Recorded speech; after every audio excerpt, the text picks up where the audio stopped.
Hey there everybody, I just want to make sure that you know about some new video work that I've done.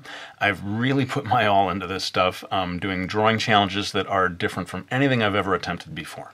So click on the link in the description box below and go to ah.com to check it out. I think you're really going to like this stuff, and you can't see it anywhere else. Hey there everybody, it's Mark Crilley. I'm back with another video. This is not a how to draw video, but it is one that people have been requesting for years, a video about my art supplies. Now, I want to begin with a cautionary note here that applies to everything you're going to see in this video, and that is this. Please don't feel that you need to buy any of this stuff. It really is not meant to be a sort of a laundry list of things for you to go out and spend a lot of money on. Really, I firmly believe that art supplies are at most 10% of what matters when it comes to creating art. 90%, if not more. Comes down to your skills, the degree to which you practice, how much you train yourself. But for better or for worse, these are the materials that I use, and I'm going to begin by talking about Strathmore Bristol Smooth Surface. I buy it in pads like this. You can see 20 sheets, each one of them kind of like cardstock. And I'm going to pull out here just to show you the material being used. This is a page of Brody's Ghost ink work. It's very sturdy, you know, it holds up to a lot of wear and tear. Also, because the surface is smooth, you can get quite detailed, and the ink line will not break up due to like excessive texture on the page. I also use it for creating these YouTube videos, and here you see the page that I used for creating this one video about the full color realistic eye. Notice that there's a little bit of wrinkling here. I wanted to show you that even a thick piece of cardstock paper, if you put watercolor on it, as I do for some of these videos, will buckle a little bit. So there are limitations to how far you can go. But that's it for my thing on paper. Let's go ahead and move on to pencils. So here we have the Dixon Ticonderoga. This is my pencil of choice for getting down the basic guidelines and doing much of the final shading. Of course, this video won't be complete without the black Prismacolor pencil. This is really just a simple colored pencil. Any art supply store sells, I'm sure, a quality set of colored pencils. Doesn't have to be Prismacolor. Could be really any number of companies that make pencils that are similar to this. The reason I use it is I want to go to jet black sometimes. Here we have my old wolf illustration. All of the gray shading you see is done with the Dixon Ticonderoga, but those little jet black areas that really sort of finish off the illustration, they are done with this black colored pencil. Again, this is just my stuff, works for me, not saying that you should run out and get them yourself. As for sharpening, I just use a sort of portable pencil sharpener like this. You know, the reason I like it is I can take it from one place to another. I'm not held down by the old electric pencil sharpener. But let's go ahead and move on to talking about pens. Here we have the Pigma Micron pens that I use, the 03 for fine lines, the 08 for thicker lines, just my preference.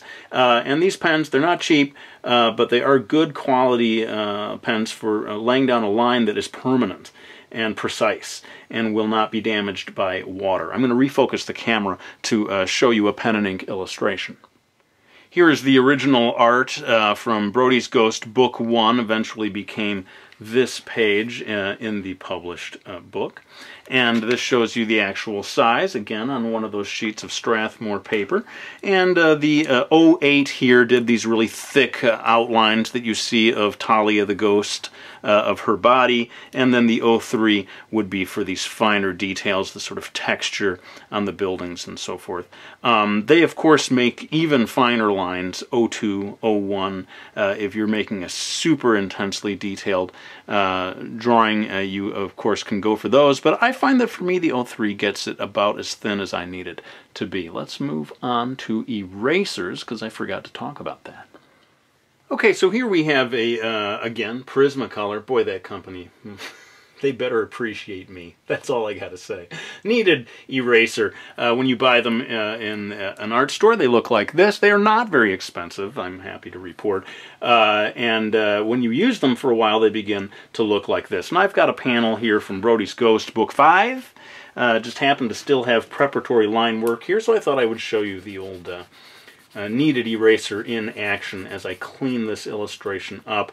The main benefit, two of them I guess, would be, first of all, it covers a very large area all at once, and it doesn't leave a whole bunch of sort of pink dust behind the way a traditional eraser will. But I do use that old pink tip of the pencil eraser for situations where I need a precise erasing tool. This is not precise at all. You can try to pinch it into some sort of smaller thing when you need to get into it, but I just at that point will switch to this other pencil. Anyway, this basically shows you how it works. Not that much to it. So thrilling. A video of Mark Crilly erasing pencil lines. Alert the press. Anyway, there's my little pitch for kneaded erasers. If you haven't used them before, give them a try. Okay, watercolors. I buy my watercolors at art supply stores in these tubes. This is a Grumbacher brand and Winsor Newton. I think Winsor Newton is maybe higher quality, more expensive. Of course, I've got piles of Grumbacher because they are less expensive and I'm a cheapo. Here we have the brushes that I use. I tend to use basically two different size brushes. This Winsor Newton one here is a number 6 apparently. That's a good big one for covering large areas. Want to get a little more precise. Happens to be a Grumbacher this time, number 1. Is the size of that brush, and I'm going to show you now. I'm going to sort of shift to show you something that I don't think I've ever shown before in any of my videos related to watercolor. So this is a portable watercolor case that my mother gave to me back when I was in college, and she probably used it when she was younger, and when she gave it to me it still had some of the original watercolors in these squares, you know, sort of dried form that you sometimes see. And basically I pretty quickly used up all of those old watercolors and began to replace them with the colors that I got from these tubes. But I just thought I'd walk you through the arrangement that works for me. Basically, I have sort of a peach color over here that I use for flesh tones and different things like that. Yellow, and I keep an ochre. You can't really tell so much from this, but this is sort of an ochre color here, and a brown here, almost out of that. I'm going to have to replace that. And as we work across, I have two different shades of red. This is sort of that sort of more rose-colored red. This is a warmer red. Over here. I believe what we have going on here, I'm starting to forget, but I have like a gray and a black that I keep here in the middle. And then I have two shades of blue, sort of more of a sky blue here, and ultramarine, slightly more purplish blue. Down here I keep an actual purple of some kind, and then a single green, which now that I think about it is kind of unusual. I'm surprised actually that I don't dedicate two of them to green, because there are such wide varieties of greens. But whatever, I settled into my routine of arranging them this way, and I would encourage you, of course, to find your own method. But that just sort of reveals where all these watercolor colors are coming from when you see me do, for example, an illustration like this. Let me pull back so that we can see the full page. So here you see this page as it actually was. You know, I did this video on painting this background, but down here you see all of the splotches that I was using to sort of work out, test out colors before I apply them to the page. And this is something I do a lot. Just do it on the exact same sheet so it's right nearby. But if you wanted to protect the page, you of course could just get a separate sheet of paper where you test out the colors before applying them to the page. And of course now I realize that I forgot to talk about gouache. I'll zoom in later on to let you have a closer look at this. Happens to be Winsor & Newton Designer Gouache, an opaque white paint that I use for achieving effects such as the old eye illustration that I showed you earlier. These white highlights that you see right here were all done by way of this white designer gouache. So let's go ahead and zoom in again to sort of show you the packaging there. All right, so here you can have a little closer look at it, this designer's gouache. For adding the white highlights, of course, I used it in this. Brace yourselves. Whoa! It's the Mercury eyes staring into your soul. But of course, these little highlights in the eyes were all achieved by way of that white gouache. Let's talk about colored pencils. So here's this just highly disorganized box full of colored pencils that I keep throwing in here. Shows you just how disorganized I really am. But I thought I would pluck from here 2 of these pencils to show you the basic key differences between the Prismacolor companies, the 2 different types of pencils they produce. This green one has a kind of octagonal shape to it, and these are the very thin pencils. They are, the lead is harder. You can get a more precise line with them. You have to push down a lot harder to get the color to, get onto the page.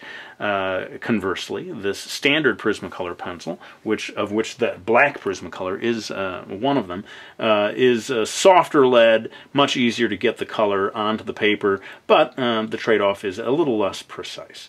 And of course the lead will get dull quite quickly. So I buy both and I use them for different things. Let me show you a recent project that involved the very thin pencils and really relied quite heavily on them. So here's this realism challenge that I completed recently of a Coca-Cola bottle. If you're saying to yourself, hey, I don't remember you uploading this video, it's because it's not being hosted on my channel. It's actually on the official Coca-Cola website, ah.com.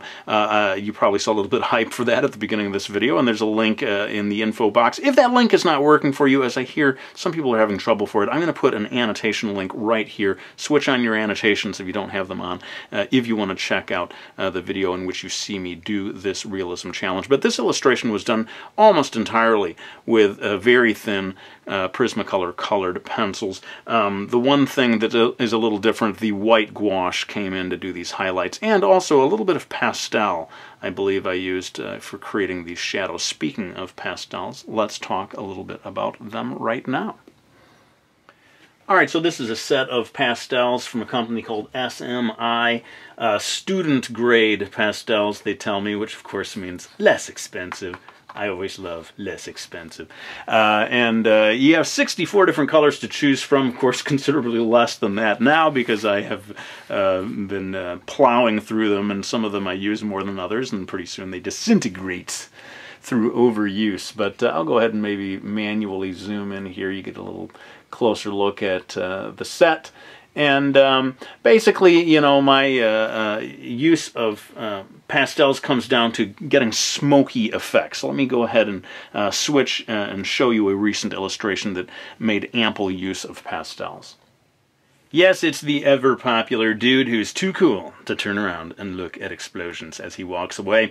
And most of these smoky effects were achieved, especially the black area back here, by way of those pastels. Very imprecise, very hard to control exactly where the color goes with pastels. That's why I don't use them that much, but they are perfect for when you want, as I said, these sort of smoky, foggy effects, which are really a lot easier to produce by way of pastel than I think pretty much any of these other materials.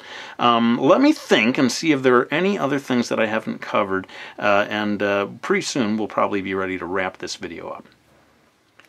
Okay, markers. Now, those of you who have been watching my videos for a while, you know I'm not a big marker guy when it comes to adding color to my illustrations. These days, I think the big brand people love the most is Copic.